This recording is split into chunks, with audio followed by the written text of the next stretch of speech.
అందరికీ నమస్కారం అండి. ఈరోజు మనం పాస్టర్ అజయ్ బాబు గారిని కలవడానికి అడ్వకేట్ ములాఖత్ ద్వారా ఆయన కలవడానికి వచ్చాం. సో ఆయన కలిసినప్పుడు ఈరోజు కొన్ని మీడియాకి మేము ఇవ్వడానికి జరుగుతుందండి. ఏదైతే పాస్టర్ అజయ్ బాబు గారు ఉన్నారో ఆయన ఈ సంవత్సరంలోనే ఆయన అరెస్టుకు ముందే రాధా మనోహర్ దాస్ మీద, తర్వాత రాజేష్ మహాసేన మీద, తర్వాత లలిత్ మీద, తర్వాత ఇంకా చాలామంది చూపిస్తా చూడండి. Rajesh Mahasena accusation number 1, Lalit Kumar accusation number 2, తర్వాత Karunakar Suguna accusation number 3, Radha Manohar Das accusation number 4. దాదాపుగా వీళ్ళ ముందు నలుగురు మీద పాస్టర్ అజయ్ బాబు గారు కేసు పెట్టడం జరిగింది ఖమ్మం హవేలీ పోలీస్ స్టేషన్లో.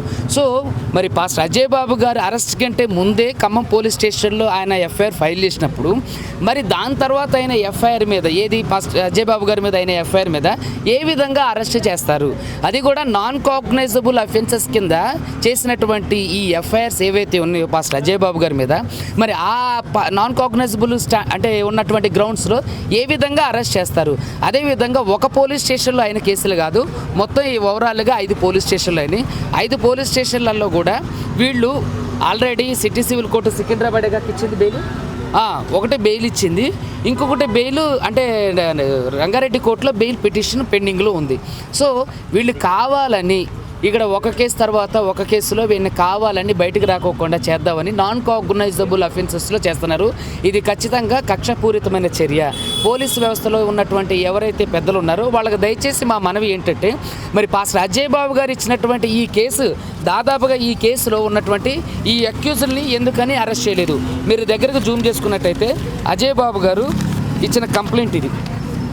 పాస్టర్ అజయ్ బాబు గారు చంపేస్తాను అని చెప్పేసి యూట్యూబ్ ఛానల్ ద్వారా రాధా మనోహర్ దాస్, ఈ సుగ్నాగర్, తర్వాత ఎవరైతే ఉన్నారో వీళ్ళందరూ కూడా నిన్ను చంపేస్తాం అని చెప్పి ఇచ్చినటువంటి రాజేష్ మహాసేన వాళ్ళ యూట్యూబ్ ఛానల్ ద్వారా ఆయన బెదిరించినటువంటి కేసు కంప్లైంట్.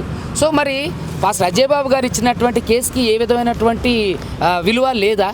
మరి ఆయన మీద కూడా నాన్ కాగ్నైజబుల్ అఫెన్సెస్ అయినాయి. మరి అలాంటప్పుడు చట్టం ముందు అందరూ సమానమైనప్పుడు మరి పోలీస్ వ్యవస్థని నేను షూట్గా ప్రశ్నిస్తున్నా, మరి పోలీస్ వ్యవస్థలో ఉన్నటువంటి పెద్దలు ఎందుకని వీళ్ళని అరెస్ట్ చేయలేదు, ఎందుకని వీళ్ళని మరి జైల్లో పెట్టలేదు? పాస్టర్ అజయ్ బాబు గారిని ఎందుకు జైల్లో పెట్టాల్సిన అవసరం వచ్చింది? ఈరోజు క్రైస్తవ సహోదరులందరూ కూడా మీరు మేల్కోవాలి.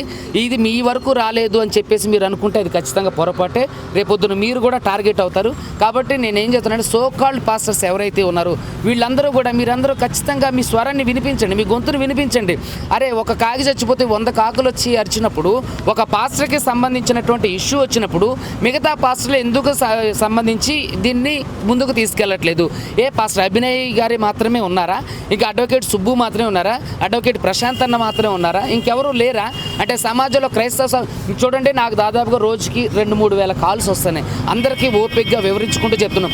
ఈరోజు అక్క సరోజన అక్క డిఎల్ఎస్ఏ నుంచి, అంటే తెలంగాణ లీగల్ సర్వీస్ అథారిటీ నుంచి ఇప్పటి వరకు కూడా మంచినీళ్లు దాక్కుండా పొద్దున్న నుంచి అడ్వకేట్ ములాఖాత్కి వస్తే కావాలని అజయ్ బాబు గారి కేసులో, ఎస్పెషల్లీ అజయ్ బాబు గారి కేసులో మీరు ములాఖాత్ అనేవి నార్మల్గా ఎవరికి ఇవ్వడం లేదు.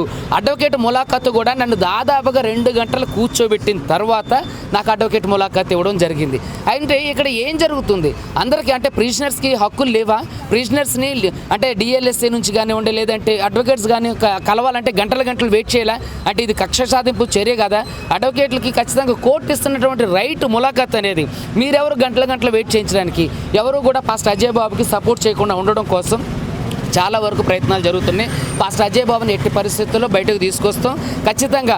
ఒకవేళ మేము కోర్టు తరపు నుంచి నేను లేకపోయినా సరే, అంటే మనిషిగా, ఒక మానవత్వం కలిగిన మనిషిగా తన కోసం హ్యూమన్ రైట్స్ వైలేషన్ కోసం మేము పోరాటం చేస్తాం.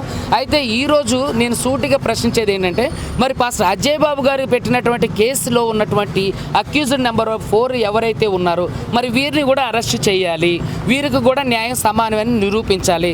అదేవిధంగా క్రైస్తవుల మీద జరుగుతున్నటువంటి దాడుల్ని ఖచ్చితంగా ప్రతిఘటించాలి. దీనికి చట్టాలు కఠినమైనటువంటి శిక్షలు అమలు చేయాలి.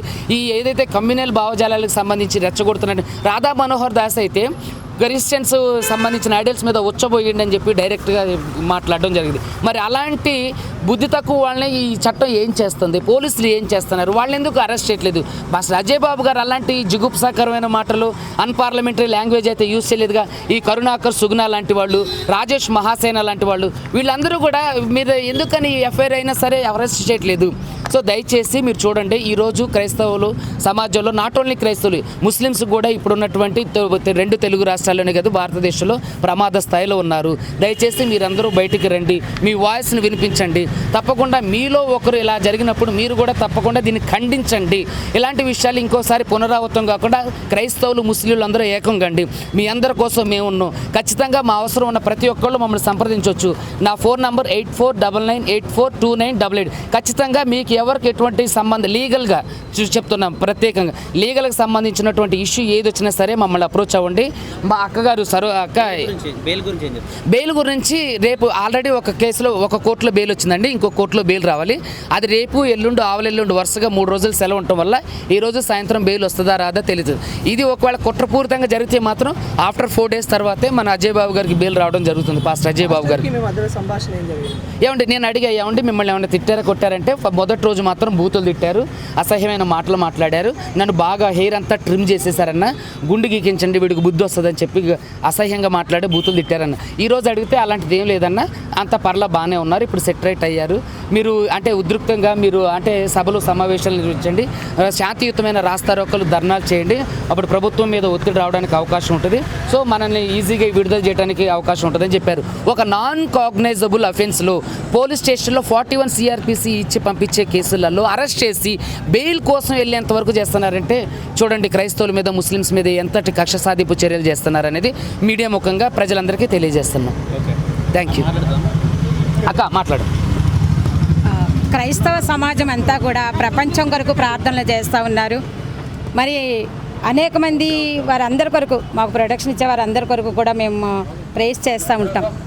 కానీ మమ్మల్ని ఈ విధంగా అజయ్ బాబుని టార్గెట్ చేయడం, లేకుంటే కొంతమంది పాస్టర్లను టార్గెట్ చేయడం ఇది పద్ధతి కాదని నేను voice of Jesus gospel team నుంచి నేను పిలుపునిస్తున్నాను. ఏంటంటే ఈరోజు ఆయనకు జరిగింది రేపు ఇంకొకరికి జరగవచ్చు, కాబట్టి అందరూ కథం తొక్కు ముందుకు రావాలి.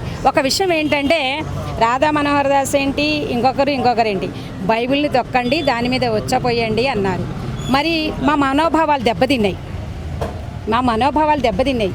అయినా మేము ప్రేమించి ఆ వాక్కు నిమిత్తమే విడిచిపెట్టిన, అయినా కేసులు పెట్టాం, దాన్ని ఎందుకు తీసుకోవట్లేదు? మరి అంత స్పష్టంగా అంత జుగుప్సాతనంగా మాట్లాడుతున్నప్పుడు మా ఆడవాళ్ళకే వినడానికే అదొకలాగుంది. అసలు అలాంటి ఉద్దేశం ఉన్నప్పుడు మరి వాళ్ళ మీద ఎందుకు కేసులు పెట్టినా కానీ ఎందుకు తీసుకోలేదు యాక్షన్ అనేది నేను అడుగుతున్నాను. ఎందుకంటే క్రిస్టియన్ కమిటీ మహిళా అధ్యక్షురాలుగా నేను మాట్లాడుతున్నాను ప్రొటెక్షన్ కమిటీ నుంచి. కాబట్టి మా యొక్క డిమాండ్ ఏంటంటే ఒకరినొకరు కొట్టుకోవడము, ఇది చేసుకోవడం కాదు. అన్ని మతాలు సమానమే. మేము అందరి కొరకు ప్రార్థిస్తాం, అందరూ మా కొరకు మేము బాగుండాలి, అందులో అందరూ ఉండాలని మేము కోరుకుంటాం. కానీ ఎందుకు మా మీద ఇలాంటిది ప్రయత్నం చేస్తారనేది మా ఉద్దేశం. ఇంతటితోటైనా ఆపి ఒకరి మీద ఒకరు కేసులు పెట్టుకోనకుండా వీటిపై బెయిల్ వస్తుందని మేము నమ్ముతున్నాం.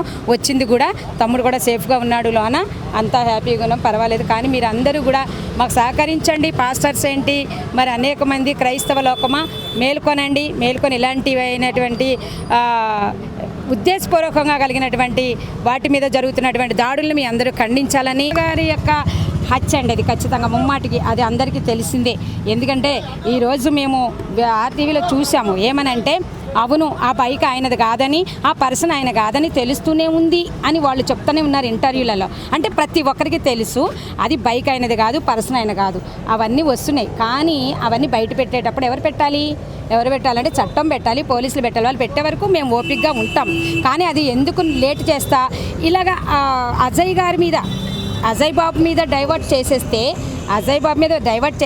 ఇది పోతుంది అనే ఉద్దేశంతో వాళ్ళు డైవర్ట్ చేశారు. ఇది ఏంటంటే పక్కా పగడాల ప్రవీణ్ గారిది ప్రీ ప్లాన్ మీద జరిగిన హత్యా ప్రయత్నం త్వరలోనే బయటకు వస్తుంది. చట్టం ఏమి కళ్ళు మూసుకోలేదు, అందరికీ చుట్టమే, అందరికీ మంచి చేస్తే నమ్మకం నాకుంది. కాబట్టి మా అందరికీ ఉంది. అందుకే మేము ఓపికగా ప్రార్థనలు చేస్తున్నాం. తప్పకుండా దేవుడు కార్యం చేస్తాడు. మనుషుల నుండి తప్పించుకోగలరేమో కానీ దేవుని దృష్టి నుండి ఎవరు తప్పించుకోలేరు, ఆ తీర్పు నుండి ఎవరు తప్పించుకోలేరు అని నేను మనవి చేస్తూ ఉన్నాను.